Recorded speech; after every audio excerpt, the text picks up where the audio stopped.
had misconception when I was a small kid. I have misconception about wrestling. I thought wrestling is a submission fighting. You know what I mean? When I Mhm. talked to my father, please show me some submissions, some joint locks, some chokes, and he was like, "But there is no submissions in wrestling." I was like, "What?" And the misconception comes from like wrestling, with like pro wrestling, and just by because like with my when I was a like kid, one of like our favorite activities with my friends was just to wrestle on the grass, and so uh I wanted always to grapple, to do submission fighting, to jiu-jitsu. I just never knew. I just back in the day, I didn't knew that it has a name, jiu-jitsu itself. And as I said before, uh since beginning, I didn't treat it as a hobby. I had a always very big dream and goal of becoming best in the world. So I was just like have that goal and just like trying to do everything I can to achieve that.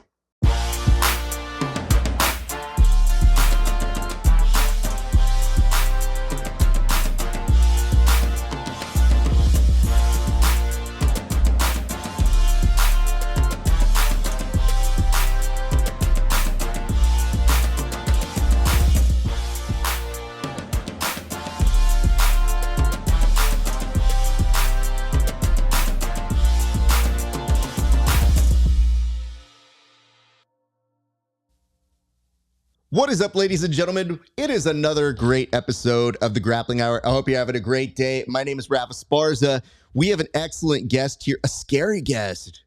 This dude, like, if you Hello, watch everybody. him grappling, it's a scary endeavor. We'll get back to him in a second, but like, legitimately, kind of frightened of this dude. He's the nicest guy, but also very scary. Before we get to him, a couple quick reminders. First and foremost, if you like this show, and I hope that you do, I would love it if you go to our Patreon.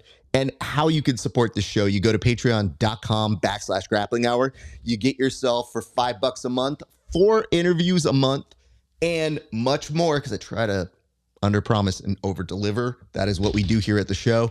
And if you feel so kind, for a few extra bucks, you can buy extra bonus content for $5 more a month that you won't see anywhere else. That includes extra episodes. We do a segment called Tape Study, where we watch matches with the athletes. We also do a segment called Roast Raf, where people roast my competition footage, which oddly is the most popular segment we do here on the show. You can also love and support us there. It really does make a difference. So patreon.com/grappling hour. And for a few extra bonus guys, you can get some Grappling Hour t-shirts, some hoodies, and now some tank tops. Those are being released at rafasparza.com/merch. Every cent you pay there goes right back into the show. And I very much appreciate those who wear those merch items. You might be seeing some friends of the show wearing them in the very near future. So that's what we got going on there. A couple other quick reminders. Be sure to like, comment, and subscribe on this video if you dig it. And if you don't know what you want to comment on, by the end of this video, I will give you a topic where you can comment on. Last but not least, if you do like the conversations we have here on the show, you can join us on our Discord to continue the conversations that we have off air. All right, let's get to our guest. I mentioned that he's scary, but he's so nice. And it's like every time we run into each other, it's like, hey, man, I'm catching up on 5 million things with this dude because he's everywhere. ADCC, CJI, BJJ Oceans, which he just recently won. And I had to talk to him because we've been trying to do this for a minute, but he keeps winning stuff, so he keeps staying in the zeitgeist. He keeps doing great things. But if I were to tell you right now that our good friend, Marcin Marciulewicz, is joining us, I have to say, Marcin, how does it feel to win another thing? And for a long time, we've wanted you to be on the show. I think it's worth it because you just won this big event over in Canada. So, sir, how are you? Hi. First of all, thanks for invite to the show. Great pleasure for me. And in general, I feel really great. The ocean was very cool. There was a lot of big names in the bracket. The belt is amazing. My first championship belt. I'm very proud of that. WNO contract on top of that, and the money price. It's like can't get any better. So I wouldn't assume you would have it necessarily on hand, but do you have the championship belt near you? It's in the second room. It's at the second. Okay. You don't have to go get it. But you mentioned this is your first one, so surprise to me, I would have assumed you've won one before. But why did you kind of light up when you were like, I just like the way it looks? What about it is something that you like and appreciate? The funny thing, what kind of brought me to martial arts was like professional wrestling a bit, and it looked very similar to WWE World Heavyweight Championship, but I was like dreaming when I was a very little kid. So maybe that's some kind of nostalgia attached to that belt, making me feel very happy about it. Oh, you've hit a sweet spot here, sir. I don't know if you know this. I'm a huge pro wrestling fan here. So I have to ask, you said that you're a pro wrestling fan. You grew up that way. Who were your favorites when you were growing up, sir? When I was growing up, the absolute favorite was Edge, rated R superstar. I think second was John Cena, and the third was Rey Mysterio for sure. Okay, I like this. How do That you was my feel tops. about John Cena retiring? Like, he's nearing the end, sir. I stopped following this quite a couple of years, uh, quite a long time actually ago. But that was when I was a kid. I was thinking that was real, So my heart was broken when my dad told me it's not real. I mean, the bumps are real. Like, I can tell you that much. I don't think going through a table never doesn't hurt. So there Yeah, is for that. sure. Yeah. It hurts a fuck for sure. Now, you're also a finisher, but I have to ask, did you have a favorite finishing move? And have you been able to hit a finishing move in your jiu-jitsu practices, sir? Mm, from wrestling, from like pro Mm-hmm. wrestling, you mean? I saw, I don't remember his name, but there was the guy who was hitting omoplatas, and I was hitting omoplatas when I was playing with my friends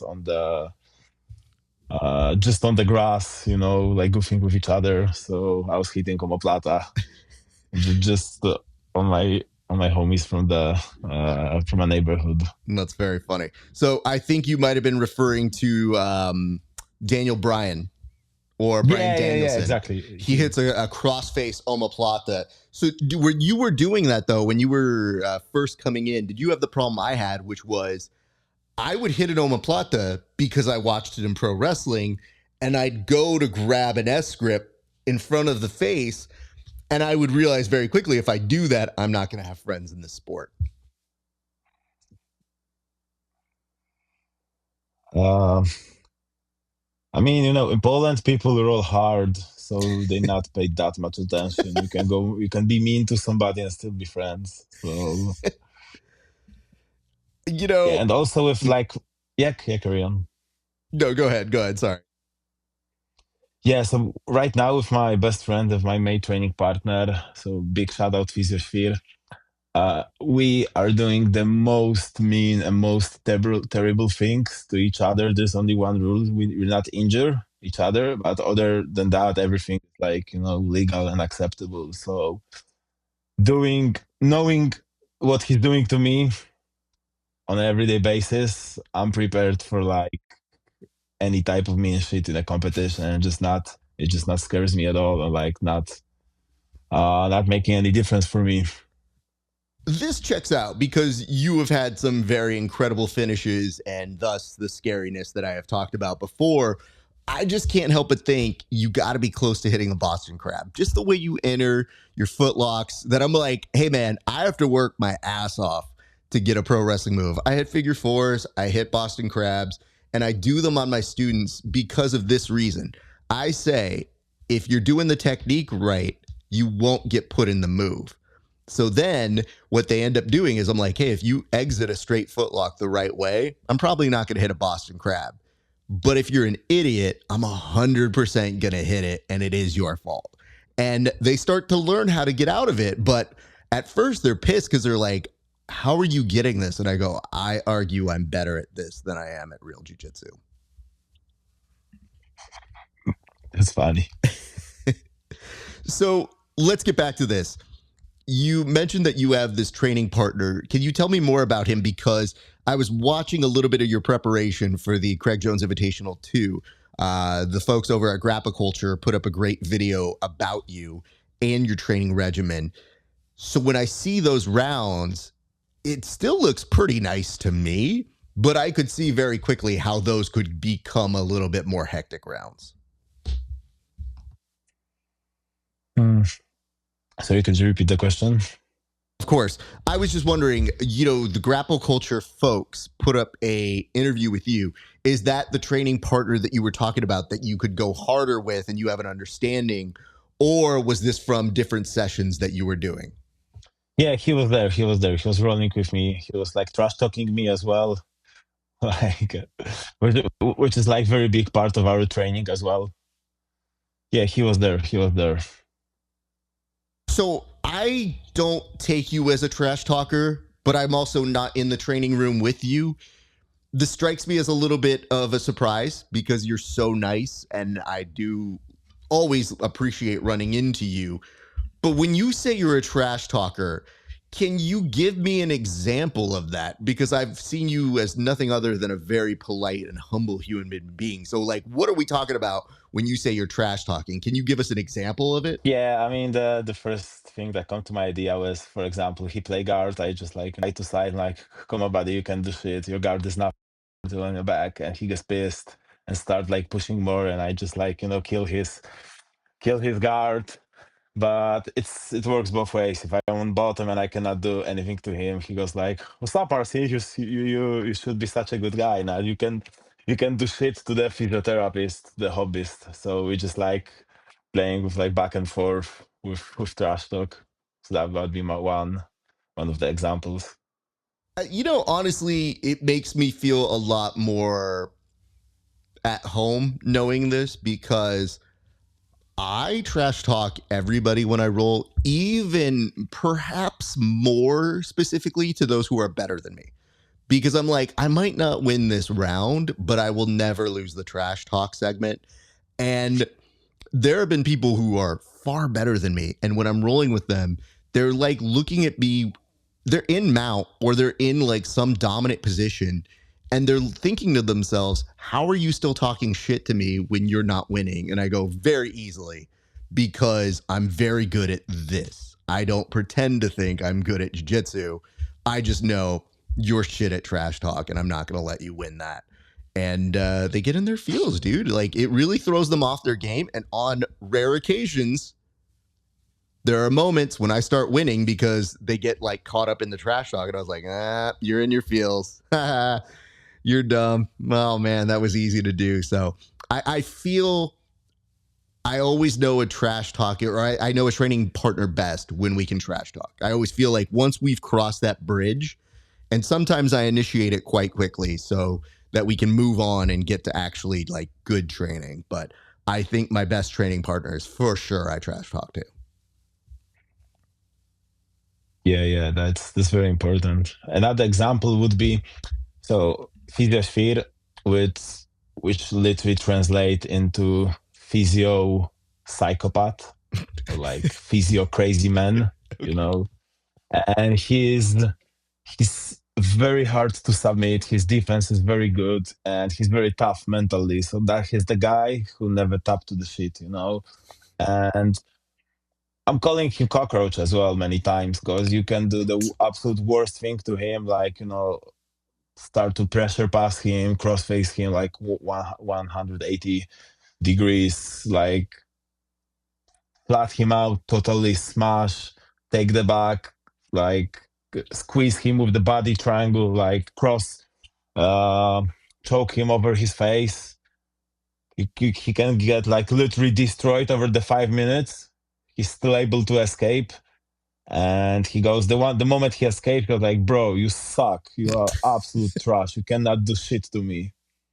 And it's like over and over again. And it like really motivates me to kick his ass even more because he has very big mouth and he keeps talking like on the mat, outside the mat. So I really do appreciate having him, and it just like keeps the training fun, keeps the training enjoyable, and drive for like improving as well.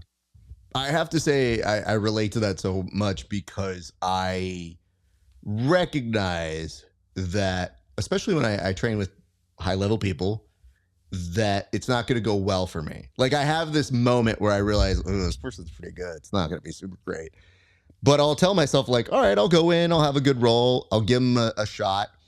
And then like midway through, I might realize, this isn't going very well for me. But what I do notice is my special gift is I know how to reverse Uno moves, so I can occasionally be hard to submit.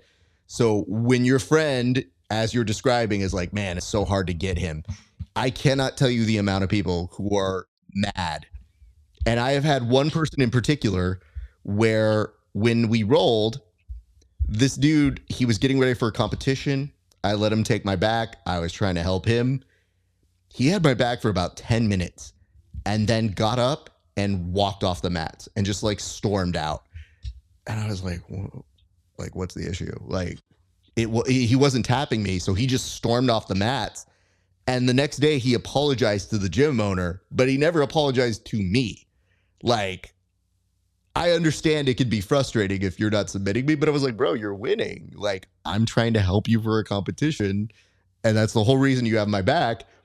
And then you, in my opinion, quit. So I was like, that's a win from doing nothing, dude. So it just tells me. Exactly. It just tells me that I'm like, hey, man, I guess I'm okay at this. But you're a kind of size that I don't Excuse think me, something I don't hear you well. Oh, you don't hear me well right now? Did that cut out? Yeah, I lost the connection for a moment, but I can hear you right now. Okay, we're back. Okay, yeah. Yeah, I was just saying for that particular person, it definitely threw me off when he left the mats because I was just like, dude, that's not good for you. Like if you're a competitor and I'm giving you the problem, that's not great for a competitor. And in your case, I would love to say I'd have that ability to get away with not getting submitted. One, kind of a big dude. Two, the level of people that you are beating, pretty impressive. And three, some of your breaks, dude, are freaking nasty. So I can't imagine you're breaking people in the gym like that. But like, what goes through your head when you are snapping people's legs or creating that kind of injury that you just happen to do from doing the move? It's always feels very bad. I'm never happy with like injuring anybody. Good or bad feelings. If I like or dislike my opponent, it's never cool to like injure somebody. But somebody just don't want to tap, and I just need to do my job. I don't try to like rip the submissions and hurt somebody, but it is what it is. Very sad stories, but like just stop it, bro.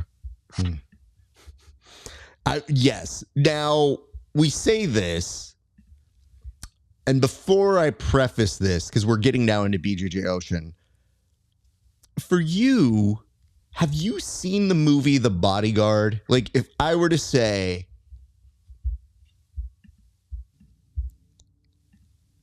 so let me ask you a question.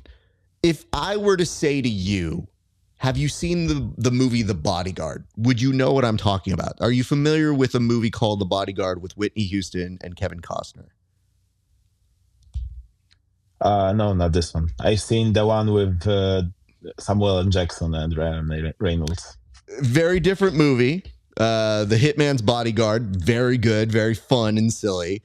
The reason I bring up the movie The Bodyguard with Whitney Houston and Kevin Costner, there's a moment where she's being attacked and she's this big pop superstar, and Kevin's whole job is to protect her. And so in one scene, he actually picks her up and carries her away from harm. Very famous, very iconic scene. Okay. You essentially did that to somebody after breaking them.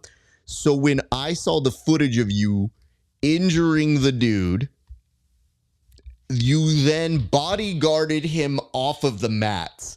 And I thought to myself, one, impressive, but two, I said it to a few of my friends and they were like, that's aura.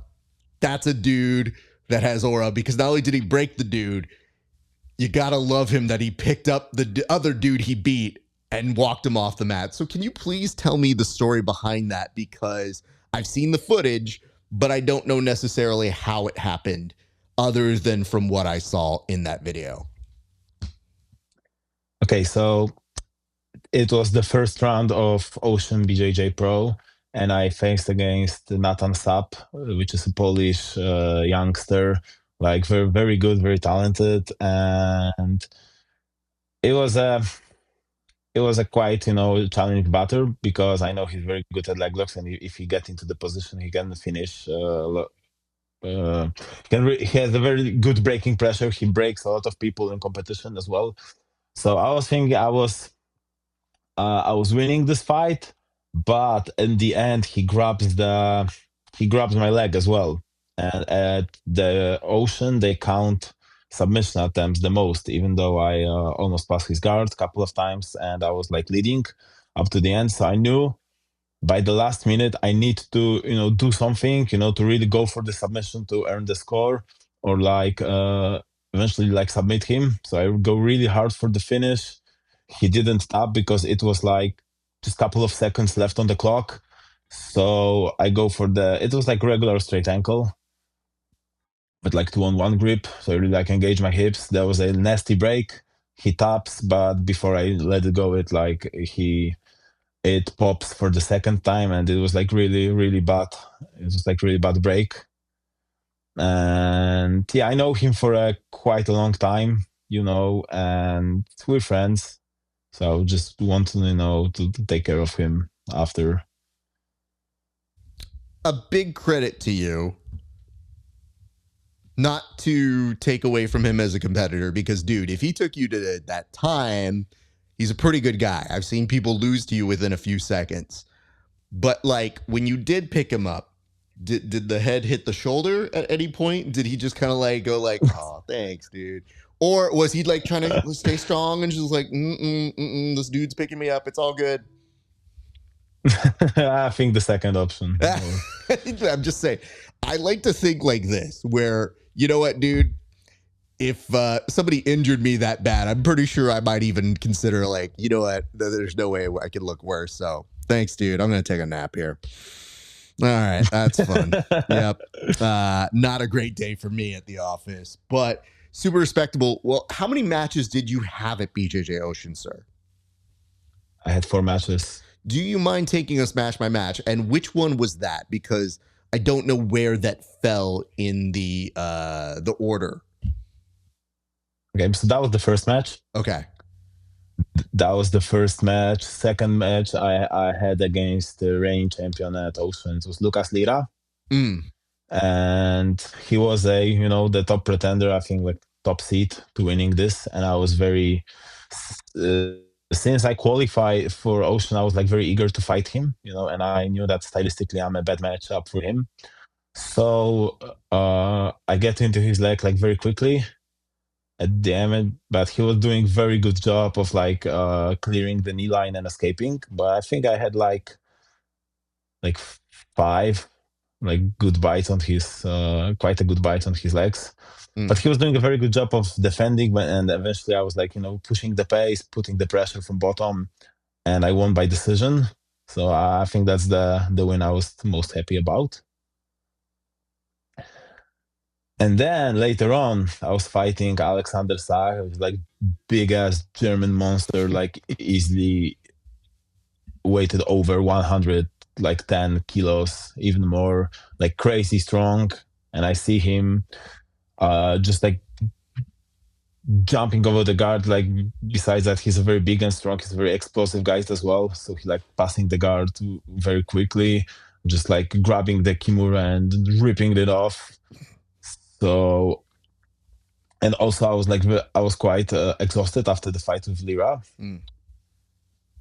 So I started slowly, not pushing the pace too much, like let him, uh, get tired a bit. Eventually, he passed my guard, grabbed the kimura, but I was able to survive it. And eventually, I sweep him, take the top position, pass his guard, and I won by points. Nice. So that takes us to what is going to be going into the final, right? Yeah. Yeah. Okay. So at the final, I met Christian. I don't want to ruin his second name, but he was a local Well, hold Italian guy. on. You Like, can do that to other people because don't we all do that to you? Like, I feel you have some good karma built up because I got to tell you, every time I read your name, it feels like I'm going off a cliff because in my head, I know what I'm trying to say. And then I'll look at the way it's spelled out. And for us Americans, I think it's supposed to sound a different way. So I just always apologize like, hey, man, I'm probably going to fuck this up. And you've been so nice about it. But I feel like you could get away with talking the wrong version of somebody's name if you want to, sir. You know what? They do it to you. Yeah, okay. So no worries for fucking up my name. I know it's hard. It should be Marcin Marciulewicz. How close was I on that read? Because I felt like I was in the ballpark. I was on the dartboard, I felt. Yeah, you're doing quite a good job. So thank you. Yeah, but I'll never get offended by that, But coming back to the ocean, I was saying I think Christian Fricilli. So he was a very big surprise because he made a lot of upsets. I think he subbed by leg lock everybody up to the final. He subbed Corbin Laporte, which was like significantly bigger than him and also like good leg locker. So I knew I need to be very careful with the leg locks exchange because I see he has very like bendy ankles and like good leg lock defense and very good counters. So I like switch my tactics to just playing from top using my weight because he was like smaller than me. There was like two categories for the ocean, minus 80 kilo and plus 80 kilo. So I think he was like slightly over or like just on the top of like 80 kilo. Yeah, I hand fire a bit in standing against him. He eventually pulled guard. I was able to pass his guard twice, took his back, and eventually like choke him from the back and secure that win. And it was like such a great moment, belt, money, WNO contract. As I said, cannot get any better. So, okay, you mentioned it's your first belt. You mentioned you were excited about that. And you came back to talking about this who's number one contract. So what exactly does that mean? It means that you'll be on the next who's number one. Are you going to be on a couple times? Like, what does that entail for you?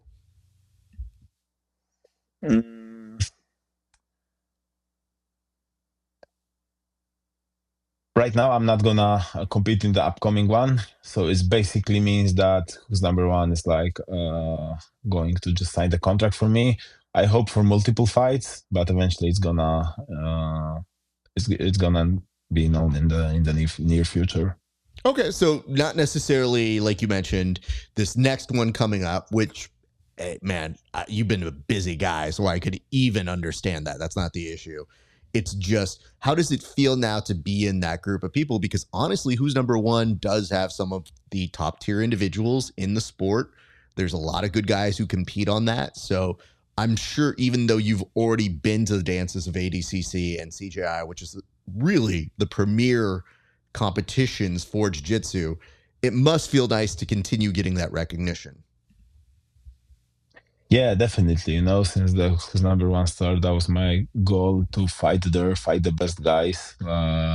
get tested against them and make make a lot of upsets. That's my goal. Okay. So we've discussed all that. We've also discussed how much it felt to get that. Do you do anything to celebrate that? Like, do you do anything to kind of unwind in a foreign territory or to see the sights? Because to be honest, man, I know it's a really big grind that you've been on for the past 3-4 months of preps and in camps. So did this feel like a little bit of you get to let yourself enjoy something for a change? Yeah. So right now I'm gonna go to some holidays with my girlfriend. I think first in a very very long time for me, or actually could be like I could consider this first ever. So I'm very very happy with that. Can't wait to this. And yeah, I will take a bit time off, not necessarily off the mat. I will be still training, like exploring things and stuff. But like it's for me personally, it always a very fun and enjoyable time on the mat when I don't prepare for something specific, when I don't have like the tension and the pressure of like, yeah, I really need to get better, I need to like improve things, and I need to get like ready for a competition, when I just can go on the mat and just like roll without the goal, just for fun. And I most of the time I came up with a like cool ideas, then I incorporate in more like preparation phase. So the time when I just roll for fun, it's very very very cool for me, and I'm right now in this period. I mean, that your girlfriend probably has to feel super excited about this because you're probably usually busy doing all the training or competing, or you're training to compete, which usually takes you away. So, what did she say when you were like, all right, I think we've earned a vacation now? Yeah, she was super happy. And most of our trips, if you're going somewhere, it's like jiu-jitsu related. So for this time I don't pack any gear. I'm just gonna enjoy the vacation. And she's super super super very super happy about it. Also, she's very supportive, so that's also like vacation, for her, from like being in that preparation period with me. Can I ask, when was the last time that you went somewhere and you didn't pack gear to train in? I cannot tell you. So every time you're gearing to travel, and you travel a bit, it's always, all right, let's make sure I got my gear here. So you can't even remember the last time that you packed a bag where you didn't have gear to train in? Yeah, basically, yes. My wife likes to joke with me where she'll say, you pack your jiu-jitsu clothes first and then your travel clothes, because you'll figure out like, ooh, am I bringing a gi on this one? And that'll tell you how much space you have in the luggage. And I am very guilty of that because I mean, I do a lot more no gi now, but I definitely go training gear first. So I totally understand where you're coming from. And I'm so glad that you get to just enjoy yourself and do something. So for you, when you go on vacation, are you like doing beach? Do you try to like read? Do you just try to do nothing? Like, walk me through what you think vacation you is going to look like.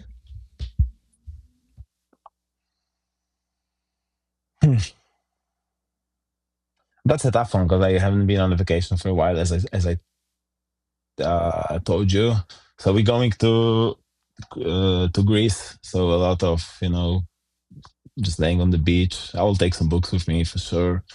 No, I'm a huge podcast fan, so I will be listening to podcasts on the beach, just like enjoying myself. I will try to do nothing, but we'll see how this goes. Fair enough. I am a little bit of a workaholic, so even when I'm on vacation, I'm still editing or doing something, producing a show. So it's a bit busy. So I do understand that. So okay, I'm very happy that you get to get away for a little bit, but we do have some stuff to cover before we get to your origin story. I mentioned that you were recently competing at CJI. So walk me through that qualification process, because I tried for the life of me to pay attention to every aspect of it, but I was never assured that you were part of a team because I didn't know what the trials process looked like somewhere else. And then sometimes it looked like they might bring in somebody else there. So, what was that trials process for you, sir? Okay, so basically, Faris asked me if I want to do plus 99 because somebody is already at the minus 99 division. I said, sure, I can do whatever weight you said. I mean, I can fight anybody. I was really hoping to get for a European CGI team. I didn't expect somebody just picks me because first most of the time I need to, fight for like my place for my stuff. So I was prepared to like fight for my spot, and there was like 4-man bracket. They were doing trials for minus 77, minus 88, and plus 99 division. I was in plus 99 division. There was also Heki Usila in my bracket, Philippe Gayer, and Tom Bracher. So the biggest name in this was the Heki Usila. He was like 2-time back-to-back European trials winner. And the qualifiers was inside the gym, and everything was like in it was like a big party, some type of like fight club shit when people just like around. They told us to, if you go out of bounds, people should just like push you back into the fighting area. Everybody was like drinking shit tons of tequila, beers, like smoking cigarettes, smoking weed outside. So it was like very, very crazy experience. And eventually it was very cool. But there's a story also to that, which I almost forgot. So at the first fight, at the first exchange, I turned my hamstring. So I get quite out of concentration because of that, and guy like pushed the pace on me. But then eventually I was able to break through it, like out tired him and get the win by decision. And I was a bit scared because the like wasn't in like great condition. And I was fighting Heki Usila in the final, but eventually I was just like focusing on my game plan, eat the pain, and get into his leg and submit him. Okay. You covered a lot of ground there. So I want to get into this detail where you mentioned it was like a fight club and it had this aesthetic where people were encouraged not only to drink and to be rowdy, but to push you back in. When they initially told you that was going to be at play, how did you feel about that? Did that make you more excited to be part of it? Or were you thinking like, hey, we're professional athletes here. That's not what it's going to be like when I go to the big dance? Yeah, I was quite excited about this. I genuinely enjoyed the vibe over there. I brought my friend Simon, who he helped me a lot, like cornering me and helping get at that place. So he was, enjoying the vibe and like really fit into the whole atmosphere. But like they told them, the crowd, they told them to like push us back, but nobody actually do it. So there was a one time situation when I know that that's also like crazy story. So we was at the edge of the like fight area. So I just like double leg my opponent into the crowd, and we go over some people, and the referee couldn't like reach us before there was people, and there was also my friend Simon, and he was like protecting like us from the referee to bring us back on the mat, and I was like cooking the guy into like in the crowd for a moment. And I see at that moment when I see him, okay, let's go back to the middle, I see him break mentally. So that was a not the kind of the plan, but I kind of work the environment in my favor. Yeah, I was about to say, I like that you glossed over. You're like, oh, it didn't really happen. Oh, wait. Yeah, it kind of did.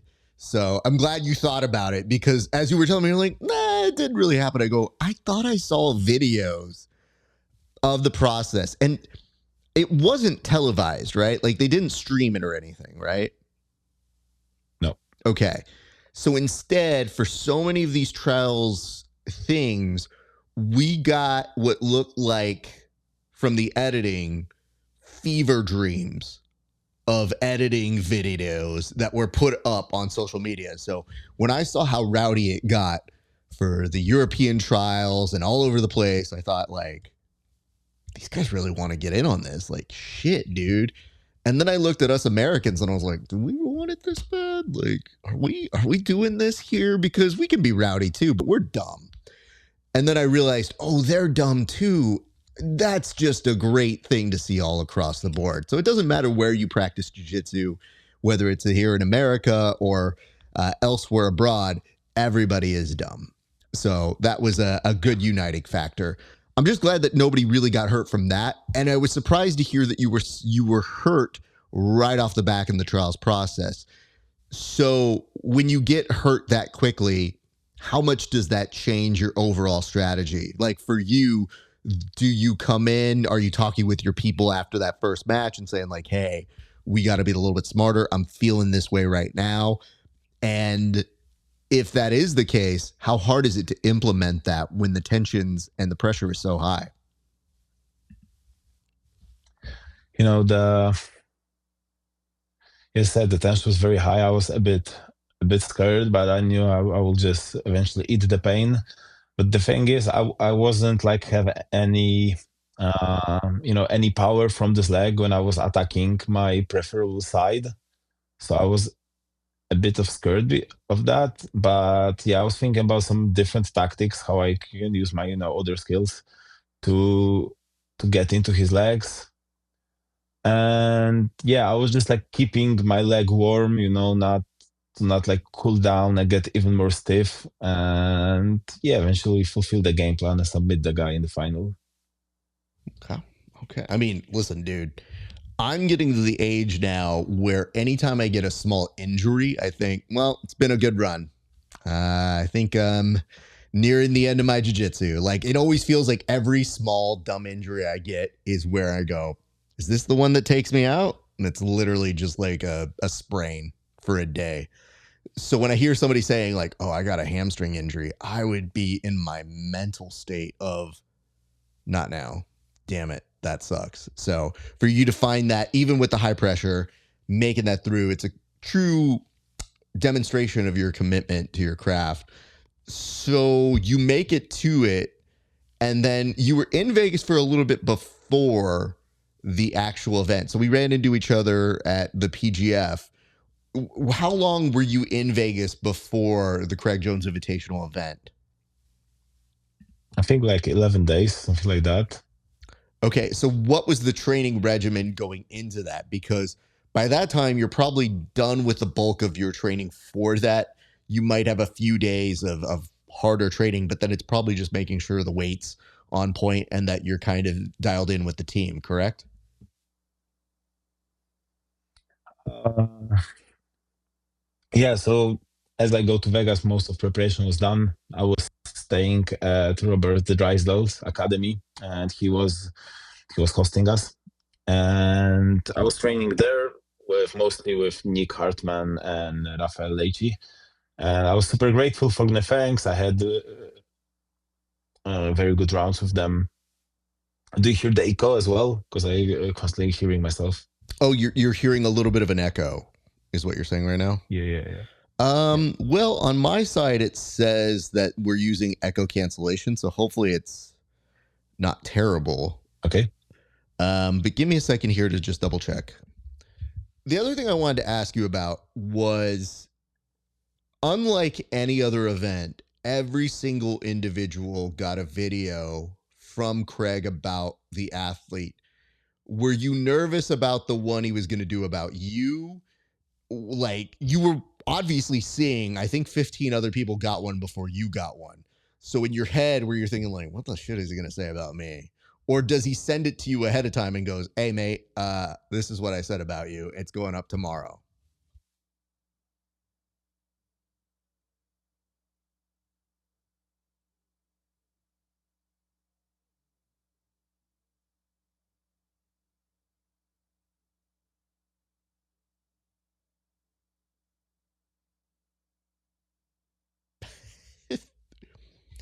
It's that when he introduced you, he basically started by just saying, well, he's white and he has cornrows.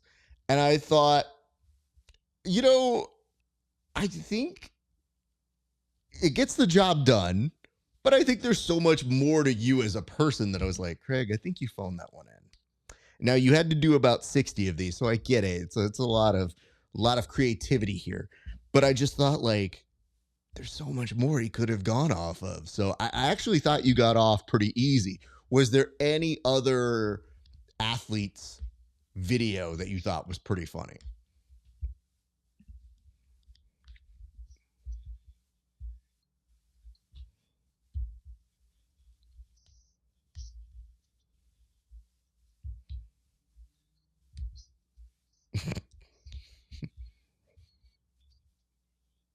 Beautiful.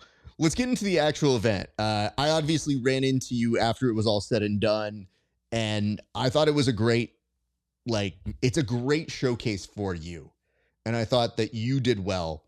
What were your thoughts from the competition, and what was your overall experience like from that event? The general, I was like, hmm, I was happy with the performance. Could got better, could go worse as well. So I appreciate how it goes, and I was coming fourth into the team match, so I knew I will go either against Felipe or Diego, and I was very happy. I was hoping to get Felipe Peña because when I was just starting the training, he was such a like idol formula like hero type ish for me. So I was very eager to fight him. And the moment I got into the pit, they announced him. I was like so happy, and I was like, the energy, the vibe from this place, everything was like, hyping me up, and I really felt like I just like couldn't wait to actually start, grapple with him, and the whole hour, like energy was so amazing over there. So obviously you brought up something that was great, which is a lot of people will go into events like that and give somebody like Philippe maybe too much respect. And they might be nervous, and whatever energy you had, it was that you were game and that you were ready to attack from moments start. And I thought that was so great to see for you because it showed you're right up there in terms of talent. It showed that you were contributing as much as you could for your team. And that when I saw that showcase from you, I just said, I can't ask for anything more from your style in that, yeah, you're going to get somebody who's a multi time champion and that you looked right at home. And it was so cool to see that for you and to get that experience. I would be remiss if I didn't ask, what are your thoughts of the finale of it? Because there's been drama that's still unfolding. There was a tie, then a winner, then everybody wins, then just kidding. We're going with our original. What take you from that whole situation as somebody who was a participant in it, but wasn't necessarily told you didn't get $1 million because you just didn't win? Yeah, I think if you watch the Craig Jones with Mika explaining the rules, get quite you know good explanation of how it eventually uh end. So I think there was like no robbery at all, even if it could look like it at the beginning. And with the thing is, so they lost, they get another million for them, and they would just keep talking shit. So they eventually took the million out. And I think with the people who's like sacrificing a lot and putting so much work to run such a amazing event, they just deserve respect, and if they are willing to pay crazy amount of extra money, you should just shut up and be thankful. And that's the one thing I want to say, like, just appreciate organizer and people working for us as a fighters, because if not them, we will not be not having the opportunity to fight on such a big stages. So it would be wiser just to shut up and take that million. That's my opinion. I feel that, and it's complicated. It's you understand that coming down to a tie is not ideal, but it's always a possibility. Like when you introduce a 10-9, 10-8 system, it's a big possibility it could happen in a sport where ties happen a lot or I draws said to happen. my students all the time, if the fight is close, if the fight is come to decision, it could go both ways. It's like a coin toss, if the so even if the ref was wrong, even if the everything's happened, you could just do better. You could sub the guy or like dominate him positionally when there is like no discussion at all. I try to force it on myself, never be angry with the circumstances. If you submit the guy, it's like no question whatsoever. So you could be only mad at yourself that you didn't do more, and that's it. I mean, we've seen in MMA very unfair, like judging and stuff. It's sport, it just happens. You need to be ready for that and not cry about it. Yeah. How do I put this one? As somebody who puts on events, so I work behind the scenes on Subversive, and my job as a showrunner for Subversive is to do the production and make sure that not only am I commentating the event, but that I am producing a good show. So that means like, hey, if things are slowing down, let's make them go. The one thing I can't control is who wins and loses with the athletes. And I specifically tell people I don't want to ever be a decider on if somebody won or lost. So that way my stuff is related just to producing the show. And man, there is nothing I hate more than when somebody hits a draw and they want overtime. Because as a producer, I'm like, we've already given you time for a show. Like, that was the time we allotted. So now we're just doing it to figure out which one of you gets to say you won, even though there wasn't a submission at hand. So sometimes it's just kind of an exercise in a little bit of ego. And I don't fault the athletes for wanting to win, but sometimes we get people who bitch at us and say like, hey, I wish you guys had overtime. And I go, I don't have time for you. I'm so sorry. We've got other people on the card I got to take care of. So I'm in a similar place where I've told my students as well. I go, listen, if you didn't do enough to win, that's on you. And, it's just a good learning lesson sometime that maybe the next time we do this, that you're going to have a little more intensity when you go to compete. So don't ever try and blame somebody else if you can avoid it. This is a different case where it was hard to understand the rules, but I will tell you this. I thought the one thing that really spoke well of B Team was that they put Nicky Rod in their last position. And I would have thought if I was Team New Wave, you would have put Giancarlo in that position as an anchor as well.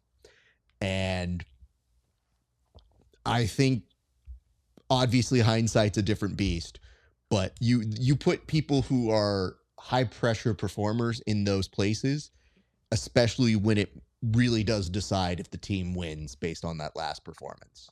So that's why to me, I was kind of like, I kind of understand why that is what it is. But nonetheless, well, I'm glad you had a great experience for that. Since this is your first time on the show, Marcin, I'd love to ask you, how did you get involved with jiu-jitsu? I know you mentioned a little bit earlier, this stems all the way back down to when you were a kid, you were watching pro wrestling, but were you playing other sports first, or how did jiu-jitsu find you?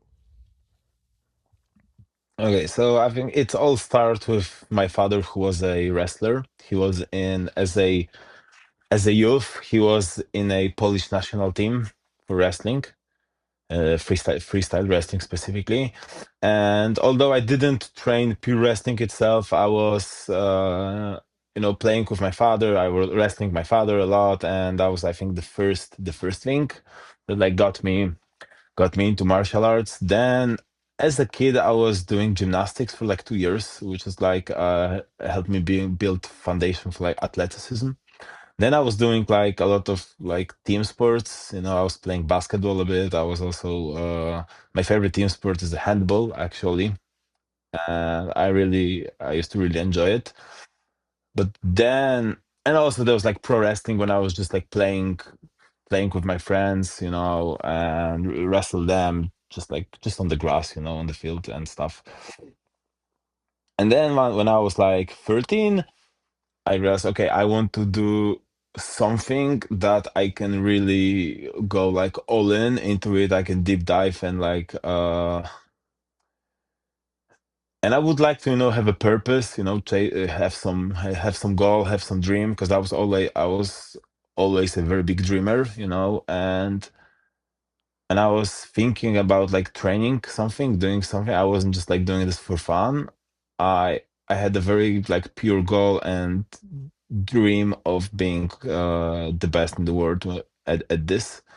So at first I want to do MMA, but there was no MMA club or like gym around my town. So I started doing like traditional jiu-jitsu or like Japanese jiu-jitsu, but it came out to be a bit of like a bullshido, when we were doing some like self-defense stuff that originally would never work. But also there was a sport formula of that, which is basically light contact, so light contact striking and judo. So I was training this, and the level of competition was very, very low. Not many people was training this. Even if somebody trained this, there was just very bad. And me being quite athletic, I was able to winning like Polish nationals and Japanese jiu-jitsu with just half a year of training. And I was 13 years old at the time, and in my mind, I was like crazy good, crazy talented, and I was just thinking like, I could be best in the world. But then, after 2 years of training, that they opened a Brazilian Jiu-Jitsu gym in my town, and I go there and I get my ass kicked so badly, and it was like, for me, it was disaster. So I was like over here, and then I just land on my face with the reality. But it only motivates me to get actually good, because I was feeling like a fraud, So I was thinking that I have some skills, I have the actual fighting ability, but I had none of them. Just like white belts was kicking my ass, and I thought, okay, it cannot be that way, I need to beat them. And I was like, keep training jiu-jitsu, and that's basically how I go into Brazilian jiu-jitsu. I'm going to get into a different question here in a second, but it must be very helpful to have a dad who has combat sports experience. So, with him being a wrestler, it probably was an easy thing for you to say, hey, I have an interest in this. It's part wrestling, but it's this whole other beast. What was his initial reaction when you told him you were getting more and more into jiu-jitsu? He was very happy about this, basically he was always very supportive and very like helps me. he was coming to competition with me, and yeah, back in the time, he was my biggest supporter. Did he have any judgments when you started pulling guard? Because, like, you know, a lot Nah, of you. not at all. No, not at all. Okay, I'm just saying that's a pretty nice dad. Because, not saying you can't wrestle.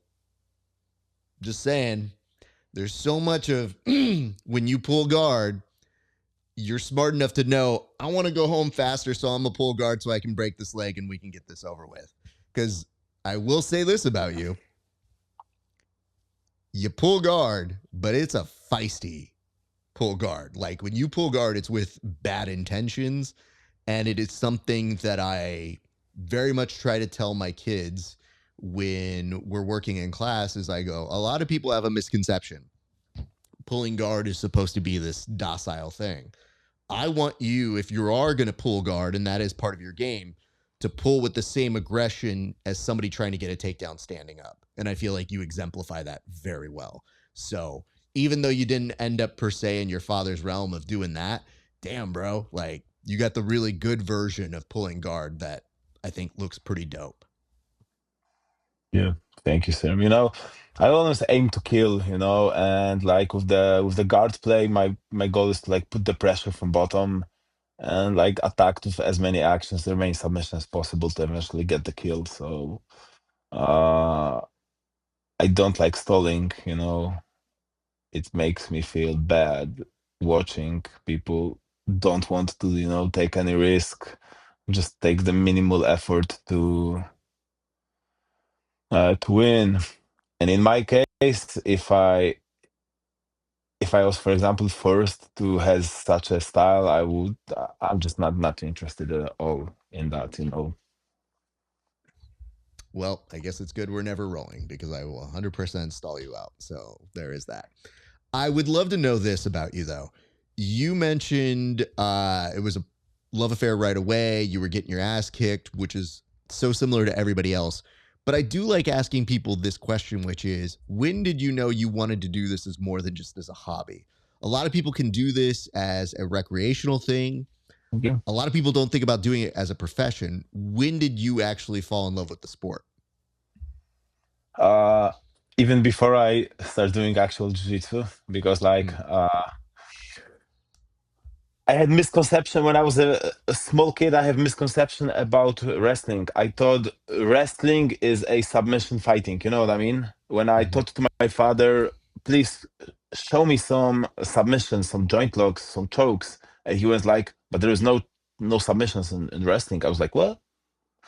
And the misconception comes from like wrestling, like pro wrestling, and just by because like when I was a like kid, one of like our favorite activities with my friends was just to wrestle on the grass, and so uh I wanted always to grapple, to do submission fighting, to jiu-jitsu. I just never knew. I just back in the day, I didn't knew that it has a name, jiu-jitsu itself. And as I said before, uh since beginning, I didn't treat it as a hobby. I had a always very big dream and goal of becoming best in the world. So I was just like have that goal and just like trying to do everything I can to achieve that. Understood. And I love the fact that you found a great outlet for your aggressive style. Like you knew you wanted to be an athlete, maybe you didn't know exactly what kind of athlete. And I got to be honest with you, dude. I think there's a different multiverse of you being somebody who probably killed it in gymnastics because you have a great sense of balance. And I just think that that would be the way more smiley version of you, I'm sure. Because when I look down your Instagram, it's tons of the nicest profile looking smiley dude that I go, I wouldn't get the impression this dude kills people's legs. But lo and behold, it is who you are and it's a part of your personality. And it's why you have such a different on and off switch when you're on the mats and you're off them. But I just knew that when we ran into each other, both at the PGF and at CJI had the ability to start by telling you, I'm excited for you to get that opportunity. And then afterwards, I saw you come over to say hi. And I was able to just tell you what I thought, which was, you look great. You got nothing to complain about. Situations being what they are. It's good for your value, good for your stock. Let's see what's next. And then you ended up winning BJJ Ocean, which means it continues on by you going on who's number one, and who knows where you're going after that. So it looks like you were on a continuous great trajectory here, sir. So what I would love to do right now is I'd love to put a pin on this conversation. We will pick it up at another time when you do something else great. But the way I close my interviews is I like to give the athlete an opportunity to thank anybody, give shout outs, take care of sponsors. So what I'm going to do is I'm going to put the camera on you. Feel free to thank anybody you want to and shout out sponsors or your team, sir. The camera is on you. Okay.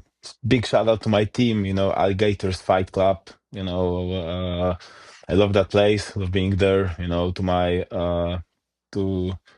my coaches, Kamil Lumiński and Radek Turek, they really helped me. Also my teammates, Physio Świr, Szymon, my Physio Filip, okay? They really helped me to prepare for a competition, to my biggest supporter ever, my beautiful girlfriend Zosia.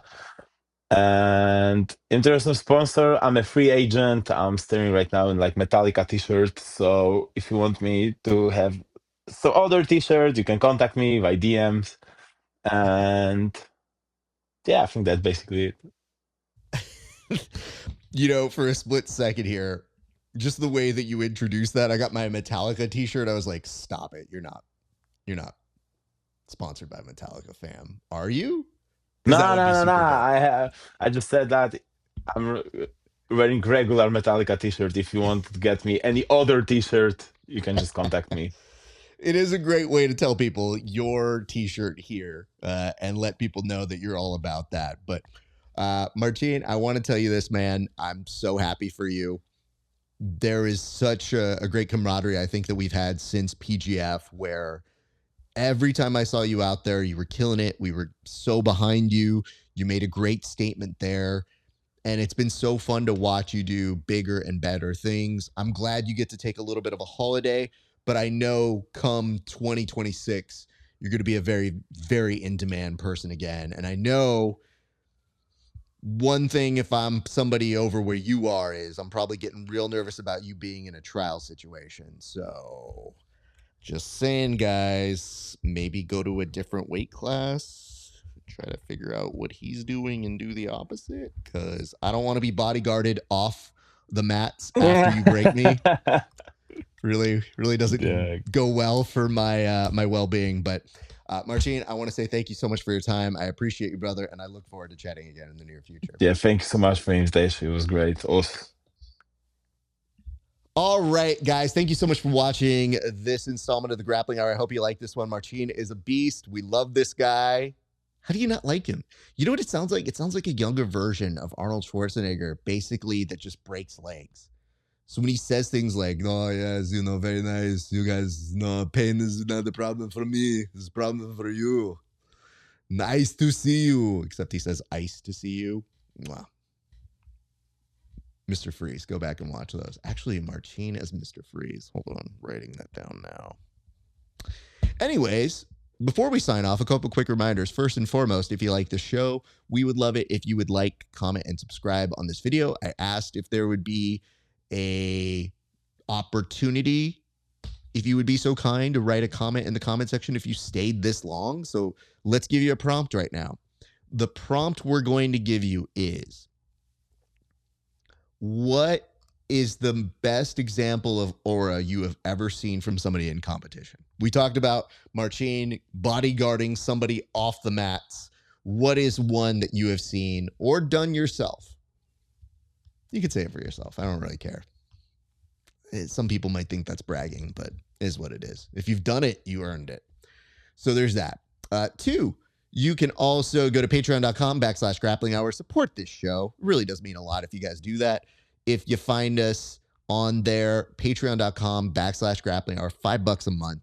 see all the interviews. For a few bucks more, you can support the show in bigger and better ways, and I truly appreciate it if you do.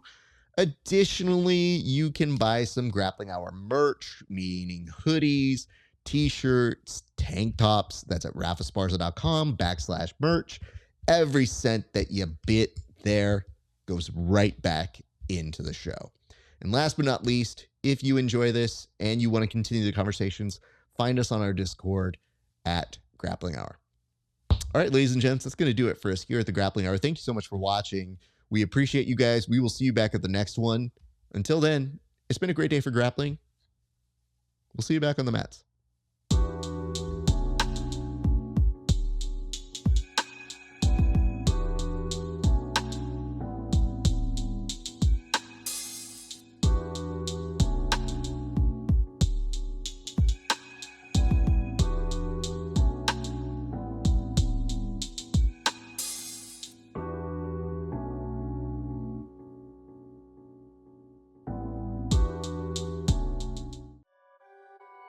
Perfect.